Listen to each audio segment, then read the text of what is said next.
lokasi kerja paksa sekitar 600-800 warga Korea Selatan. Hey guys, it's Nessie and how are you guys? Gimana kabarnya? Semoga masih semangat dalam menjalani minggu ini. Kalau di beberapa video lalu kita sempat ngomongin tentang pulau-pulau yang paling berbahaya di dunia. Yes, mungkin beberapa dari kalian masih trauma melihat ular yang ditaruh Sandi di video itu. Kali ini kita akan melihat tempat-tempat yang sebenarnya cantik banget, tapi sudah terbengkalai. Bahasa Inggrisnya abandoned places around the world. Dan pastinya ya, dengan tempat-tempat yang terbengkalai, apalagi orang-orang dulu, ada nih kisah-kisah misteri yang muncul. Jadi malam ini kita akan bersama-sama membahasnya, sejarah dari tempat-tempat itu, dan of course, cerita misteri di baliknya. So without any further ado, let's get to the list. Ya, aku udah siap-siap ngomong stop senyum-senyum karena kayak ada misterinya, but let's get to it. Kita akan mulai video ini dengan Pulau Hashima di Jepang.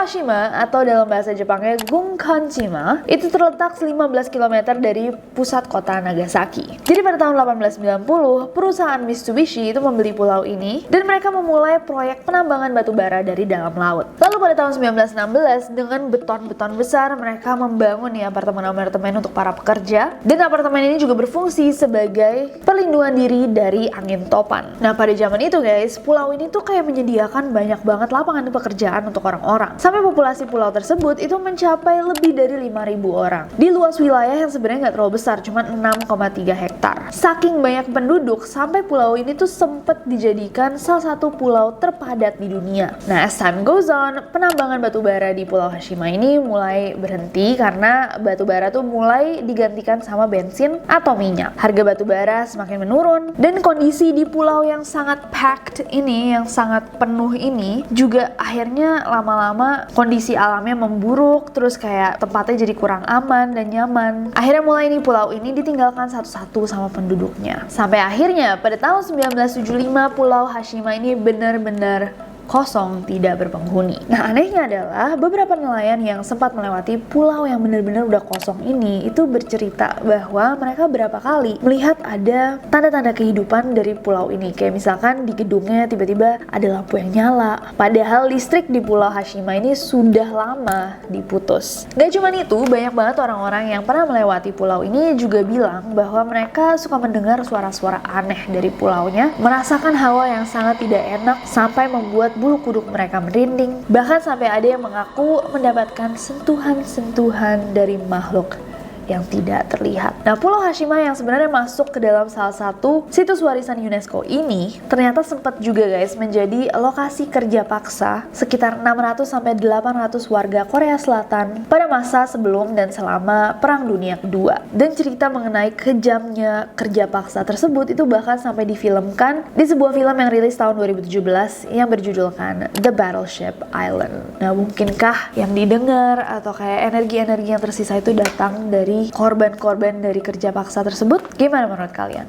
Coba komen di bawah. Next ada Bilitz Hallstatt Military Hospital di Berlin.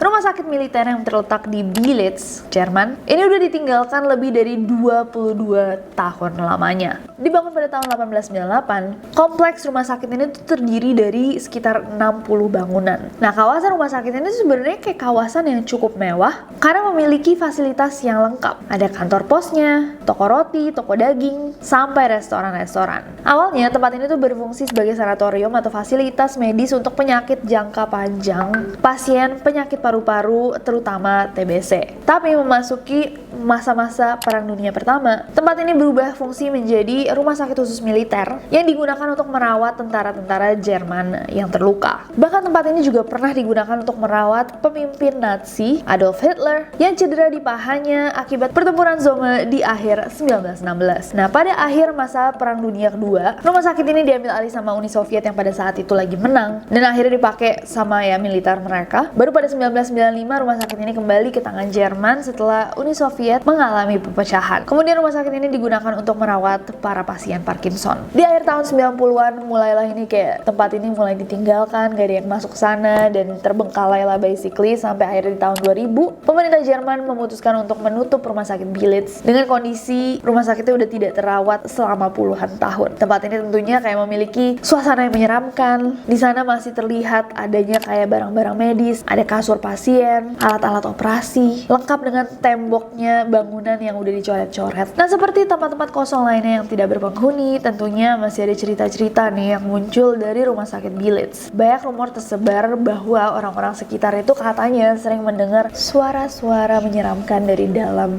temboknya Bilitz. Orang-orang yang tertarik mengunjungi tempat ini bahkan pernah melihat kayak pintu dan jendela yang suka terbuka sendiri. Orang-orang yang tertarik untuk datang mengunjungi Bilitz bahkan bercerita beberapa kayak mereka mengaku melihat pintu dan jendela yang terbuka dan tertutup sendiri. Dan beberapa juga mengaku ketika mereka ada di tempat-tempat tertentu, itu temperatur udara bisa tiba-tiba turun dengan sendirinya, kayak tiba-tiba aja dingin. Padahal di sekitar nggak ada yang dingin. Gimana menurut kalian Bilitz Hallstatt?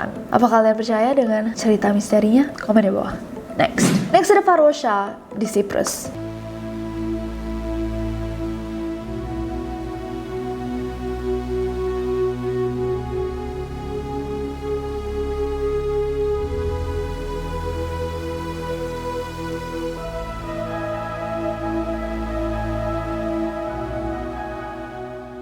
Varosha ini merupakan kota yang terletak di Famagusta, Cyprus. Sebelum terbengkalai, sebenarnya kota ini tuh pernah menjadi kayak top destination, destinasi top dunia, yang merupakan kota resort di pinggir pantai dengan ombak yang tenang, dengan air yang jernih, fasilitas yang mewah yang terletak di Varosha. Tapi sekarang Varosha ini sudah menjadi kota yang tak berpenghuni dan menjadi kayak, for lack of a better word, kota hantu. Kekerasan antar etnis yang berlangsung selama beberapa dekade membuat mayoritas penduduk Siprus yang keturunan Yunani dan minoritas penduduk Siprus keturunan Turki itu mengalami perselisihan. Akibatnya pada 1974, negara Turki itu menginvade atau menginvasi Siprus. Peperangan berakhir saat terbentuklah negara Republik Turki Siprus Utara yang hanya diakui kedaulatannya oleh Turki. Bahkan hal itu dianggap ilegal sama Uni Eropa sama PBB. Makanya kota Varosha itu akhirnya ditinggalkan oleh 35.000 penduduknya dalam waktu semalam aja. Wow. Dan sampai hari ini sudah terbengkalai selama lebih dari 45 tahun, Varosha ini menjadi tempat yang tidak boleh dikunjungi oleh wisatawan. Di hampir seluruh wilayah di sana itu tertulis di papan-papan gitu all around the place, forbidden zone atau zona terlarang. Tempatnya juga dikelilingi sama pagar berduri. Sayang banget ya. Tapi beberapa tahun belakangan ini, beberapa wilayah di Varosha itu udah boleh dikunjungi sama wisatawan. Biasanya wisatawan yang datang itu menunjukkan kayak keadaan kota kosong yang ditinggal sama penduduk-penduduknya. Dan ada satu cerita dari seorang wisatawan yang sempat berkunjung ke Varosha, di mana dia dan beberapa orang wisatawan lainnya itu keliling kota menggunakan sepeda. Tapi di tengah-tengah perjalanannya, dia sempat salah arah dan masuk ke wilayah terlarang. Saat dia putar arah dan kembali ke wilayah yang aman dikunjungi, ternyata dia udah ditunggu sama beberapa polisi yang berjaga. Dia sempat diinterogasi, serta diminta untuk menghapus video rekaman yang dia ambil di tempat yang forbidden tadi. Konon katanya bahkan polisi-polisi di sana tuh banyak banget yang nyamar jadi wisatawan untuk mengintai orang-orang yang datang ke sana. Menarik. Sayang banget ya, tadinya kota resort gitu terus ditinggal gitu aja. Sedih. Dalam satu malam lagi, kayak Candi Prambanan. Siapa coba dari kalian yang mau banget berkunjung ke kota-kota abandoned kayak gini? Ghost towns. Komen di bawah. Kalau aku kayaknya, kalian pernah nonton House of Wax nggak? Yang dia datang ke satu kota terus kayak nggak ada orang. Jadi ada kakak adik kembar gitu. Yang satu tuh suka bikin lilin. Jadi orang-orang di kota itu dibunuh sama dia. Setiap ada yang datang ke situ dibunuh jadiin patung lilin. Enggak, jadi ada wisatawan datang. Tadinya mereka mau dijadiin itu lilin juga, terus mereka memberontak gitulah. Akhirnya sama dia dibakar museumnya. Iya, kebongkar bahwa itu manusia di dalam patung-patungnya. Nggak tahu deh, I think I have nightmares over abandoned places. Aku takut aja sama tempat-tempat tidak berpenghuni. Kayak waktu itu kita pernah bahas di video, inget nggak? Kayak ada satu tempat nih, kayak tadinya dia mau bikin real estate gitu. Tau nggak? Di Turki apa? Pokoknya kayak rumah-rumah yang palace-palace itu loh. Kita pernah bahas di video kalau misalnya kalian inget guys. Jadi satu tempat yang tadinya tuh mau dibikin semacam real estate, jadi perumahan yang isinya semua istana, jadi istana-istana kecil gitu, istana. Terus ternyata proyeknya nggak take off, terus udah tersisa si istana-istana itu kan. Dan abis ngebahas itu gila, aku beneran kebawa mimpi, kayak aku takut banget ada di tempat-tempat yang tidak berpenghuni. Kayak kalau misalkan aku menjadi orang terakhir di bumi yang kayak bener-bener tinggal hidup aku doang, atau at least kayak 2 orang gitu untuk mengisi populasi bumi duluan, maaf banget guys, kayak aku bakal menggagalkan spesies kita karena kayak aku mending mati daripada harus tinggal sendiri di bumi. Next ada San Juan Parangaricutiro Church di Meksiko.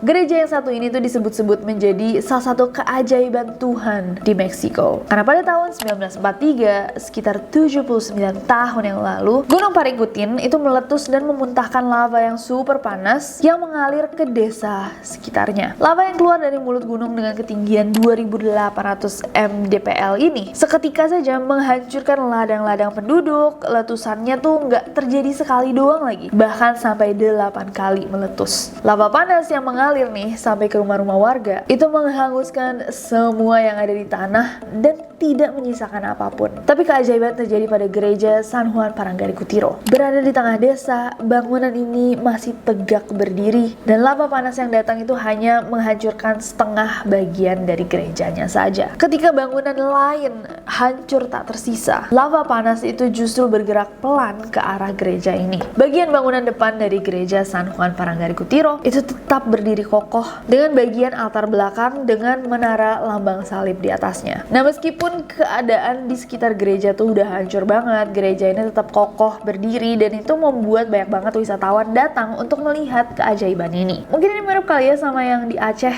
Ingat nggak? Ketika tsunami dan semuanya hancur, ada satu masjid yang berdiri dan itu buat banyak orang merupakan keajaiban Tuhan. Nah, walaupun gereja ini dan area sekitarnya tuh udah kosong, udah abandoned, akhirnya orang-orang tuh tertarik untuk datang untuk melihat nih dan membayangkan segimana dahsyatnya kejadian gunung meletus pada saat itu. Karena sekalian di sana, wisatawan itu bisa melihat sisa lava yang mengeras jadi batu-batu besar beku dan berwarna hitam pekat. Next ada kota Pripyat di Ukraina.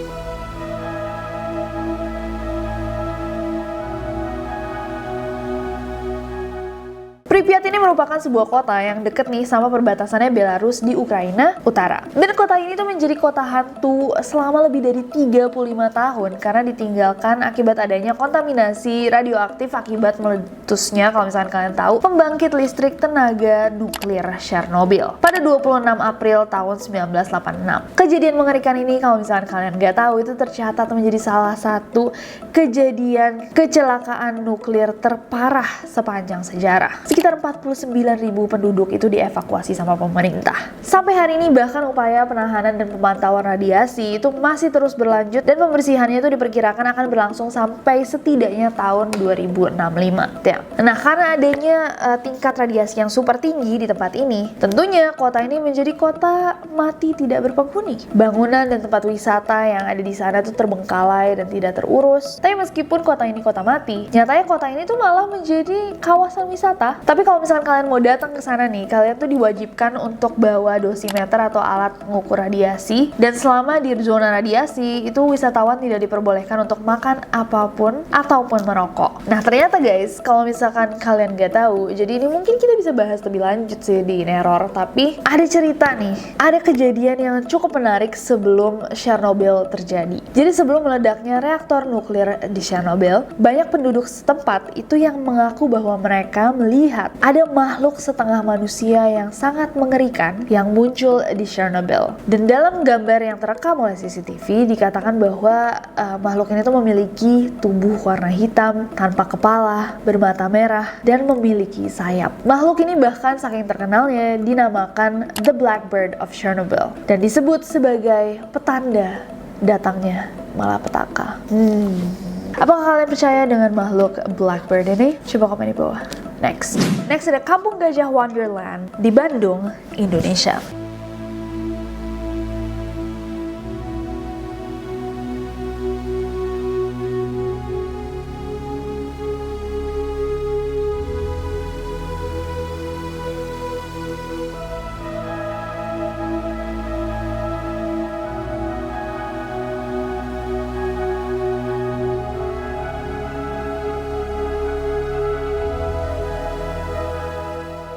Sebenarnya tempat-tempat seperti ini tuh banyak di Indonesia, cuman malam ini kita akan membahas tentang Kampung Gajah Wonderland yang terletak di Cihideng, Kabupaten Bandung Barat, Bandung. Saat ini tempat wisata yang tadinya super rame, itu menjadi super sunyi. Dibangun di atas lahan sebesar 60 hektar, ada 30 wahana yang tadinya bisa kalian nikmati. Wisatawan tuh bisa datang dan mencoba berbagai macam permainan, kayak naik ATV, flying fox, sampai berenang di water park. Lokasinya juga dikelilingi sama tumbuhan hijau. Kampung Gajah ini menjadi satu tempat yang super fun lah buat family, kayak asri, sejuk, seru buat datang bareng-bareng sama keluarga. Tapi pada Desember tahun 2017, pengelola itu mengalami kendala operasional dan akhirnya tempat ini bangkrut. Dan pada Mei tahun 2018, Kampung Gajah ini resmi ditutup. Tapi sebelum bangkrut, diketahui dari media-media bahwa banyak orang yang beranggapan bahwa tiketnya Kampung Gajah ini terlalu mahal. Saat ini setelah 4 tahun terbengkalai, area wisata Kampung Gajah ini ya sudah tidak terawat. Patung-patungnya udah rusak dan berjatuhan. Kondisi water parknya yang dulunya tuh ada ombak buatan, saat ini udah tertutup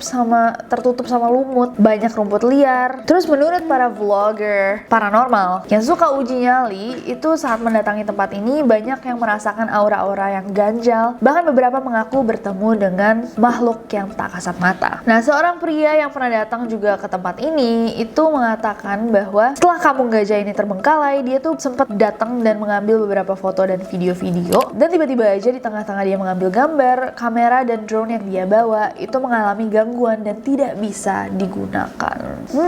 Very interesting. Gimana guys, apakah ada dari kalian yang sempat datang ke Kampung Gajah? What do you think? Apakah memang semahal yang dikatakan, atau menurut kalian ada alasan-alasan lain akhirnya sampai Kampung Gajah ini terbengkalai? Sayang banget ya. Tapi jujur kayak aku sedih kalau misalnya dengar tempat wisata ditutup gitu. Kayak pasti banyak energi senang yang tersisa gak sih di tempat-tempat kayak gitu. Kayak kemarin waktu aku balik ke Surabaya dan I found out bahwa Surabaya Carnival udah gak ada, aku tuh sedih banget. Kayak why? I love that place. Tapi ternyata mereka tidak kuat menahan pandemi. Rest in peace, Surabaya Carnival. Next.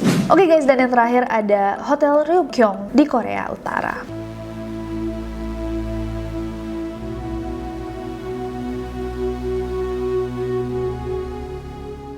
Tercatat di Guinness World Records sebagai bangunan tak berpenghuni tertinggi di dunia, Hotel Ryugyong ini merupakan bangunan yang paling mencolok dan ikonik di Korea Utara. Terletak di ibu kota Pyongyang, gedung berbentuk piramida dengan tinggi 330 meter ini memiliki 105 lantai. Tapi megahnya gedung ini ternyata malah dijuluki Hotel of Doom, karena selama proses pembuatannya itu banyak sekali hambatan. Hotel ini tuh sebenarnya dirancang memiliki 3.000 kamar dan 5 restoran yang bisa berputar. Wow. Malah selama bertahun-tahun ini tidak pernah dihuni, bahkan bisa dianggap hotel ini tuh belum selesai dibangun. Pembangunannya dimulai di tahun 1987 dan harus berhenti di 1992 karena Korea Utara itu mengalami krisis ekonomi setelah jatuhnya Uni Soviet. Setelah tahun 1992, gedung ini berdiri dengan atap tapi di dalamnya ya kosong, nggak ada jendela, juga nggak ada pelengkap interior di dalamnya. Dan di tahun 2008 pembangunannya tuh akhirnya dilanjutkan dan di 2012 akhirnya eksteriornya selesai dipasang. Tapi tetap aja perubahan itu tidak merubah isi hotelnya. Jadi keadaan di dalam hotel ini masih dalam tahap pembangunan dengan semen kasar, belum selesai sama sekali.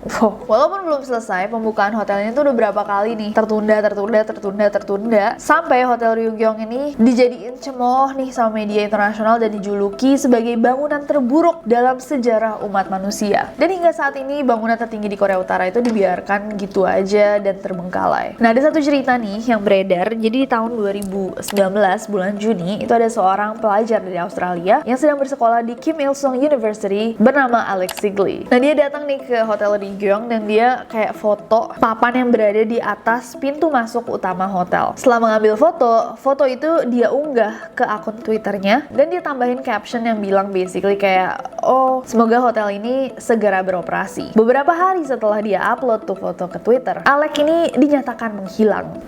Boom. Sampai suatu hari, tepat 10 hari nih setelah dia menghilang, Alec tiba-tiba muncul kembali setelah ditahan oleh pihak yang berwenang di Korea Utara. Dia kemudian bertemu lagi sama istrinya di Jepang, dan kabarnya sampai hari ini Alec tuh selalu menolak untuk menceritakan apa saja yang terjadi saat dia ditangkap sama pemerintah Korea Utara.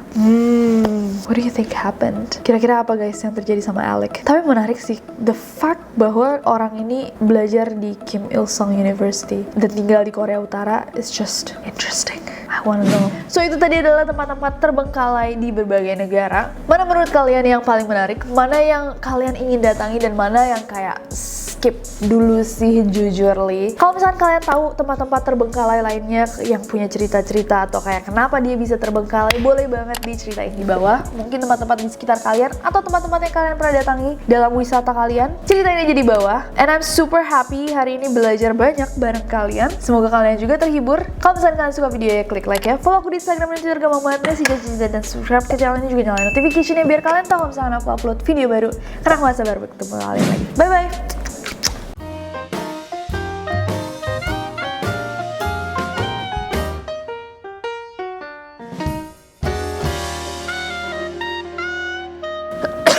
Mengaku bahwa mereka berapa kali kemudian rumah sakit ini digunakan untuk merawat korban-korban salah